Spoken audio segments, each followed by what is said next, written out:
Chapter 5. After the Inquest. As Jane left the court, she found Norman Gale beside her. "I wonder what was on that paper that the coroner wouldn't accept," he said.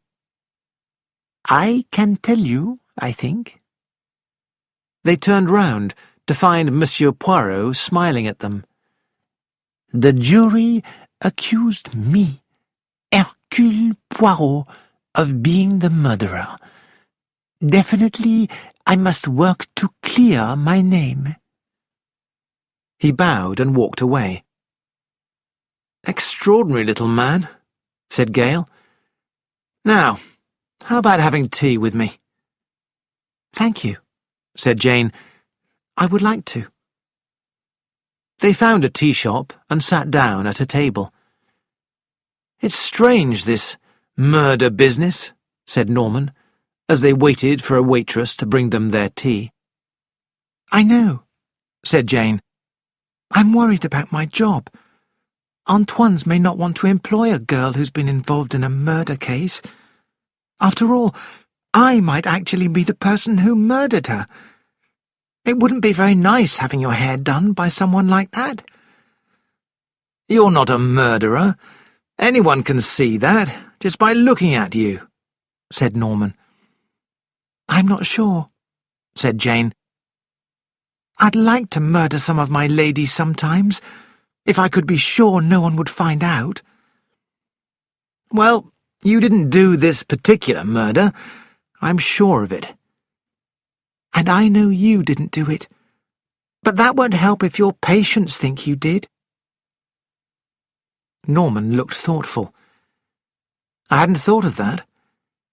A dentist who might be a dangerous killer. It's not a very comfortable idea. I say," he added, "you don't mind that I'm a dentist, do you?" Jane raised her eyebrows. "Why would I mind?" "Well, it's not a very romantic profession." They both laughed, and then Norman said, "I feel we're going to be friends. Do you?" "Yes, I do." "Would you have dinner with me one night, and perhaps go to the theatre?" "Thank you. Yes." There was a pause.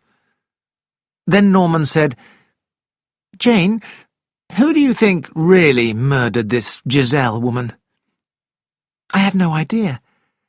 I didn't realize until today that one of the others must have done it." "Well, I know I didn't do it, and I know you didn't do it, because I was watching you most of the time." "I know you didn't do it for the same reason. And I know I didn't do it. So it must have been one of the others.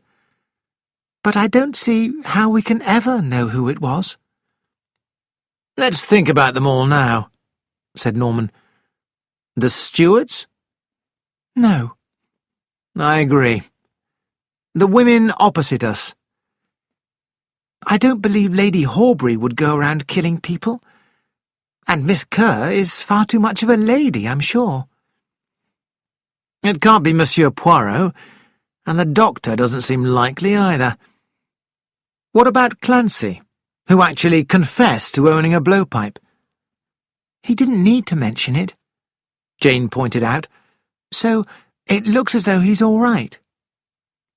"Ryder?" "It might be him." "And the two Frenchmen?" "They're the most likely. They've been to foreign countries, so they could have got the poison there. And they may have had some reason we know nothing about. I thought the younger one looked nice, though. And the father was a sweet man. I hope it isn't them." "We don't seem to be making much progress," sighed Norman. "I don't see how we can, without knowing a lot of things about the woman. Did she have any enemies? Who's going to inherit her money and all that?" "There is a good reason for trying to solve the mystery, you know. Murder doesn't just involve the victim and the killer. It affects other people, too. We're innocent, But this murder has touched us. We don't know how it may change our lives.